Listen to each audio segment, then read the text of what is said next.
Bon les gars, j'ai investi dans mon premier projet NFT et je crois que c'est un flop. Yellow. Ouais, je suis tombé sur une vidéo YouTube qui a mené à des recherches, qui a mené à un projet, qui a mené à un channel Discord. Du coup, je suis tombé sur une vidéo de James Pelton, qui est un YouTuber autour des cryptos, de l'investissement, etc.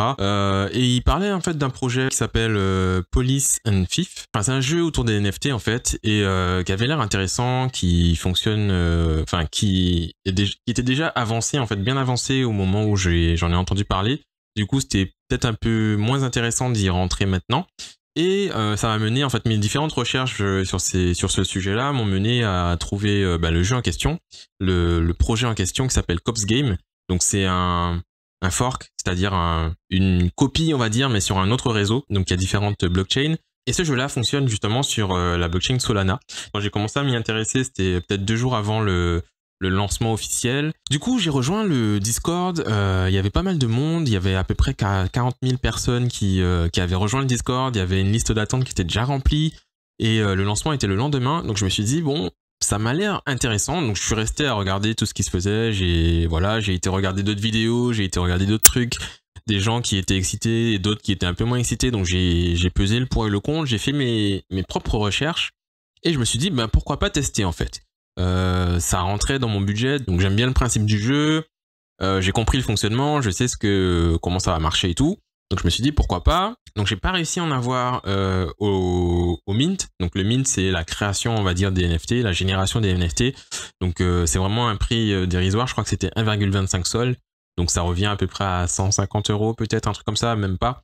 Donc j'en ai pas eu à ce niveau-là, mais j'ai réussi à en avoir en fait en aftermarket, donc pour pas trop cher. Je crois que c'était 1,65 sol. Donc, tu vois, il avait déjà pris de la valeur. Donc, la personne qui me l'a vendu a déjà fait un bénéf. Et le but, en fait, mon but, c'était pas de le revendre tout de suite pour récupérer des copecs. C'était de pouvoir participer au jeu. En gros, chaque journée que ton voleur est en jeu, ton policier ou ton voleur, dans le cas du voleur, donc c'est ce que j'ai réussi à avoir, va générer 10 000 loots par jour. Et ces loots, tu vas pouvoir soit les remettre en jeu en créant, on va dire, en générant de nouveaux voleurs à la deuxième partie du jeu, ou en les échangeant contre des sols ou des euros. Donc mon but, c'était vraiment de pouvoir participer à ce jeu-là et sur le long terme, en fait, donc sur la durée. Il y avait pas mal de bugs sur la plateforme, donc le site était un peu buggé, il marchait pas à tous les coups, pas mal d'erreurs d'autorisation, de droits et des trucs comme ça. Et en plus de ça, vu le volume en fait de transactions qu'il y avait sur le réseau, ça a un peu congestionné le réseau Solana et du coup les transactions prenaient du temps ou échouaient en fait carrément.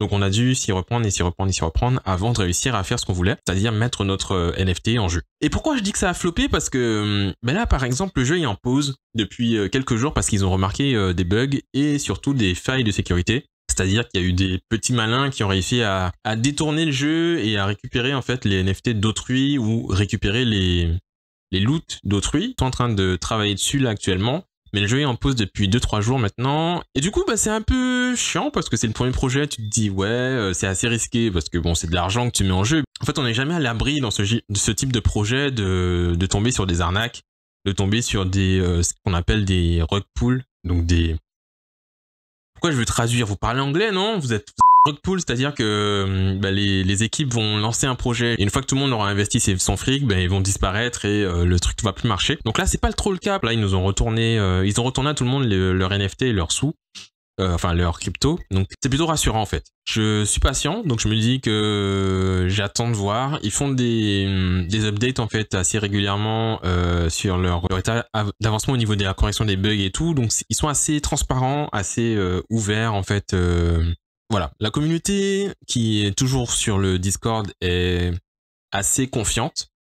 Sinon, je pense qu'ils auraient déjà disparu. Hein. Il y a quand même des gens qui parlent tous les jours, toutes les 5 minutes, t'as des messages. Donc je suis ça d'un coin de l'œil. Je me dis, bon, j'attends l'annonce de retour du jeu pour voir ce que ça vaut. Et puis voilà, en fait, c'est le jeu. C'est le jeu, ma pauvre Lucette. Voilà, donc je sais pas, j'ai fait un peu le tour. Si vous avez des questions, je peux y répondre en commentaire, on peut échanger là-dessus, même en privé et tout, y a pas de souci. Je sais pas quoi rajouter, donc je vais rien rajouter. Je vais recommencer ce bordel parce que j'arrive pas à expliquer ça de manière simple et concise, putain de bordel de... This mode, mode, mode, mode,